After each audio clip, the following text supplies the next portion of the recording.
Sir सबसे पहला Patna junction पे थे तो मतलब कि हमको मांग कर किसी से मतलब अपना पेट चलाना रहता था, और यहाँ पे हम अपना खुद ही मतलब कि जॉब करके अपना मतलब जो मन है वो खुशी से जाकर ले सकते हैं और अच्छे से उसको मतलब कि हम यूज कर सकते हैं। बट वहाँ पे किसी के सामने हाथ फैलाना पड़ता था, कूड़ा कचरा चुनता, उसका तो एक देखने का नज़रिया भी गलत होता है। और इसमें तो कोई नहीं बोल सकता, यहाँ पे हर चीज़ इज्जत वगैरह सारा चीज़ मिलता है।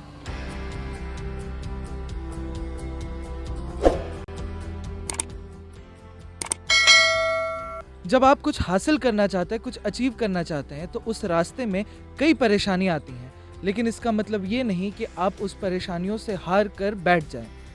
ये शायद आपको थोड़ा सा फिल्मी लगे, लेकिन कुछ ऐसे ही कहानी पटना की ज्योति की है।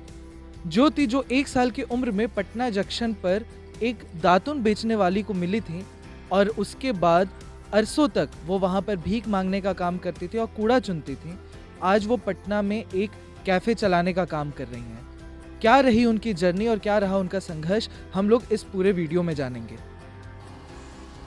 पहले मैं पटना जंक्शन पे रहती थी और वहीं पे मतलब सोना वगैरह मतलब भीख मांगती थी और कूड़ा कचरा चुनती थी और वहीं पे रहती थी मैं। मतलब 1 साल की उम्र में ही हमको पटना जंक्शन पे छोड़ दिया गया था, तो हमको वहीं पे मतलब कि दातुन बेचने वाली पाली थी। उनके बाद उनका 2 साल के बाद देहांत हो गया। राजवंशी नगर खिलखिलाहट अमन रैम्बो होम में आए, उसके बाद वहाँ से एजुकेशन किए, मतलब सारा चीज़ वहीं से सीखे हैं। वहीं पर रहकर पहले बड़े मतलब पढ़ाई वढ़ाई सारा चीज़ किए। 10th पास हुआ, उसके बाद मैं 18 साल की हो गई थी तो मेरा इंटरव्यू साकेत सर इंटरव्यू दिलवाए, तो इंटरव्यू में हम पास हुए। उसके बाद the IT zone Sony centre में मेरा मतलब कि सेल्समैन का अथी हुआ था, सेलिंग के लिए हम वहाँ पे रखे गए थे। फिर उसके बाद सर 1 साल के बाद इसको खोले, मतलब पिछले फरवरी में खुला था ये। उसके बाद बोले कि एक मतलब 11 कैफ़े खोल रहे, उसमें तुम बैठना और तुम ही चलाना, मतलब कि उसका पूरा मैनेजमेंट तुम ही करना।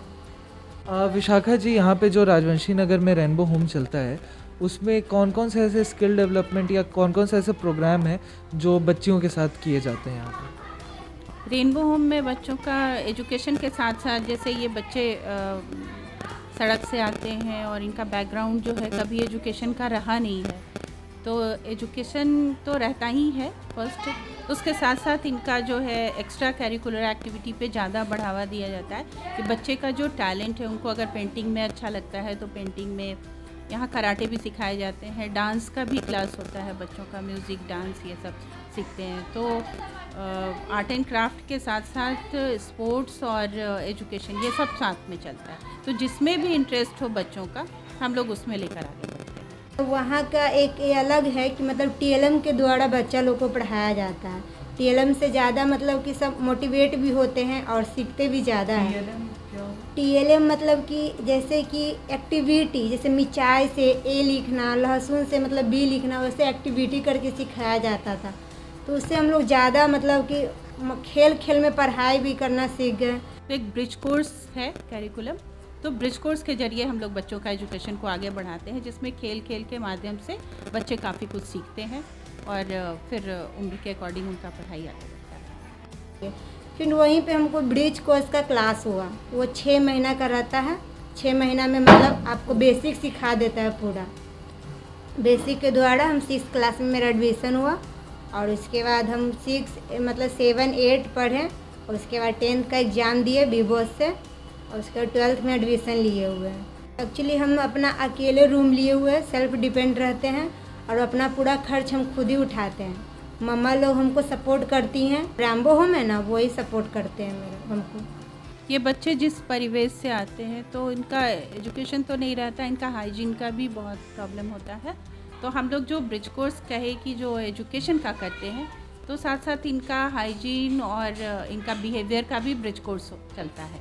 जो है ना, बच्चों को सर या मैडम नहीं सिखाते हैं बोलना, ये हम लोग जितने भी महिलाएं हैं वो मम्मा कह के बच्चे बोलते हैं हम लोगों को, और अगर अनमैरिड कोई काम कर रहा है साथ में तो दीदी भैया, इसी तरह से करके बच्चे ये करते हैं। तो एक फैमिली बनती है, जितने लोग यहाँ काम करते हैं हम लोग पूरी टीम उन बच्चों को एक अपने बच्चे जैसा ही समझकर उनके साथ काम करते हैं। बिहार में रेनबो होम की स्थापना उन बच्चों के लिए हुई थी जिनके माँ बाप नहीं हैं या उनके माँ बाप उन्हें पालने में सक्षम नहीं हैं।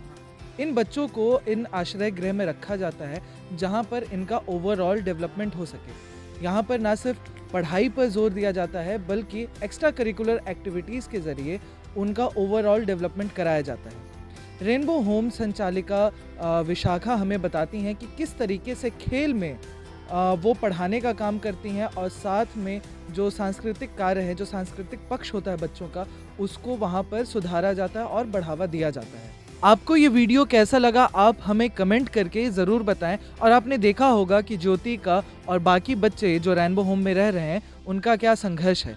अगर आपके आसपास भी ऐसे संघर्षशील इंसानों की कहानी है तो आप हमें कमेंट करके ज़रूर बताएं। हम उनकी कहानियों को भी लोगों के बीच लाने का प्रयास करेंगे, कोशिश करेंगे। साथ ही अगर आपको ये वीडियो पसंद आए तो आप इसे शेयर करें, ज़्यादा से ज़्यादा लाइक करें और सबसे महत्वपूर्ण बात, आप हमारे चैनल को सब्सक्राइब ज़रूर करें। नमस्कार।